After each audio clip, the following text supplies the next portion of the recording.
Bago po natin na simulan yung ating video, gusto ko pong pasalamatan ang aking kapatid na si Radam Lingahan. Ayan pong nasa litrato.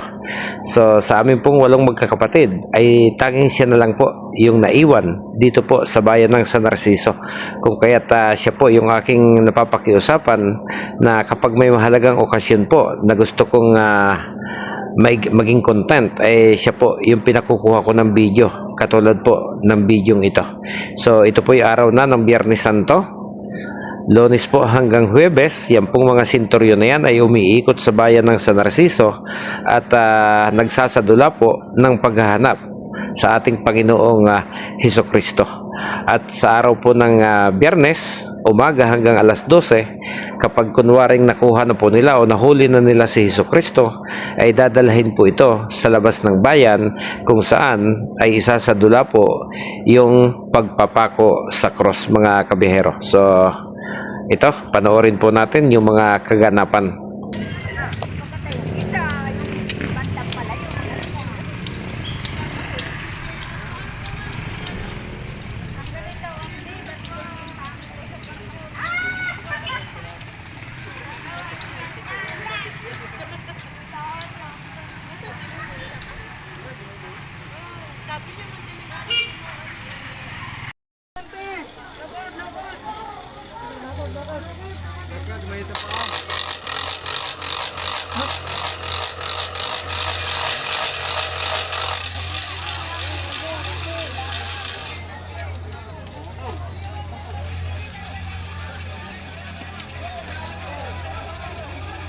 Dami ko na sinturan yan. 300 yan? Taon na may hindi nababawasan na dagdag. Dagdag. Oh.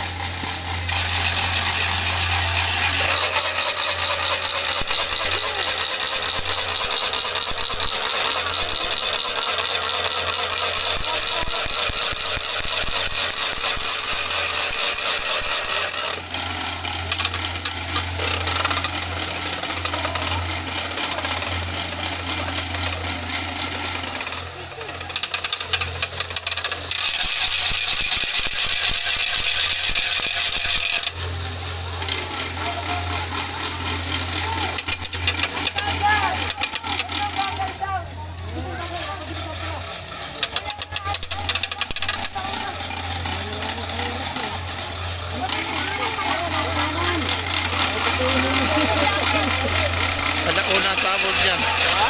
Alauna. Ay na, oh. Ay, di ko nono yung kunay. Noto. Oo. Isang taon yan din. Yan din, huwag ng taon. Ano ko talaga, oh. Sakit yan, tinawapag ka nila, ano? Ano mga manhid mo na yan?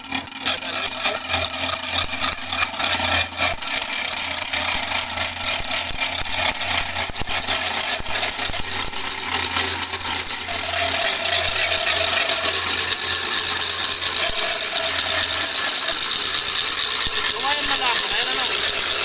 Kumayan, mainit yan.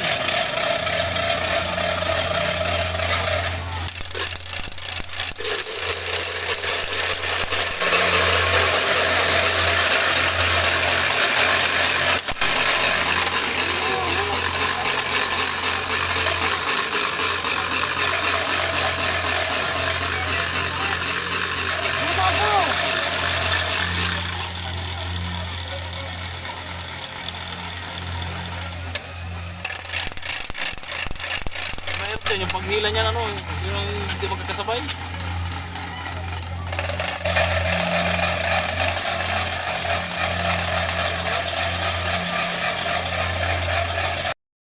Okay, katulad po ng sinabi ko kanina, sa oras na nahuli na po yung gumanap na Hesukristo at yung dalawang magnanakaw, inilabas na po nila dito po sa labas ng bayan. Malapit po ito sa dagat, bundok po ito nung araw. Nakita ko po kung paano ito pinatag nung panahong tayo po ay nasa elementarya. So sa kasalukuyan ay isinasagawa na po, isinasadula na yung pong mismong pagpapako kay Kristo sa cross, mga kabiyahero. Kaya ito, soy.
Ako'y nauuhaw.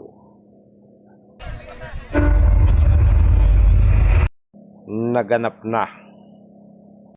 Iniyukayok niya ang kanyang ulo at siya ay nalagutan ng hininga.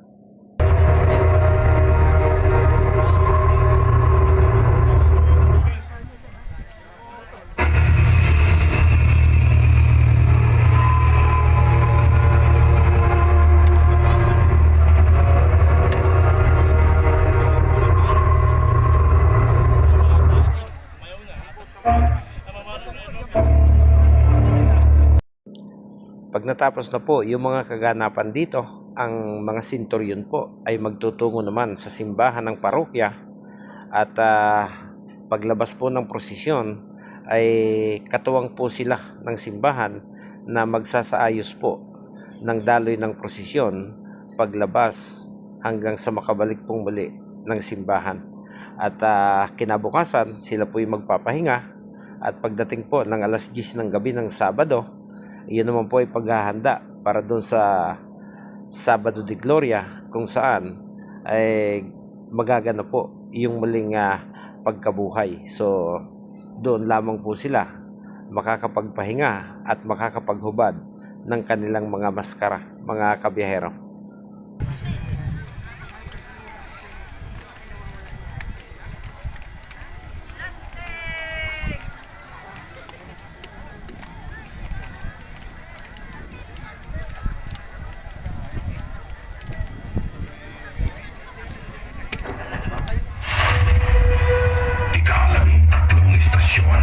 Si Jesus ay inibig.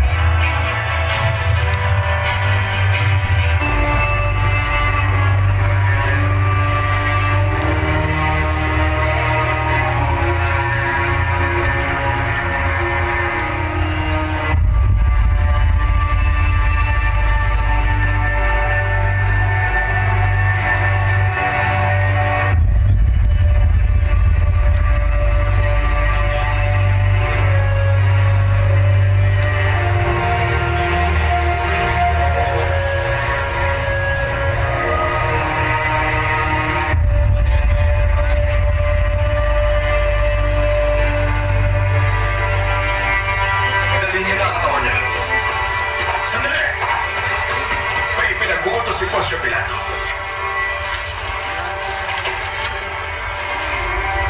Sa amin ang katawan niya. Ibigay mo sa kanila.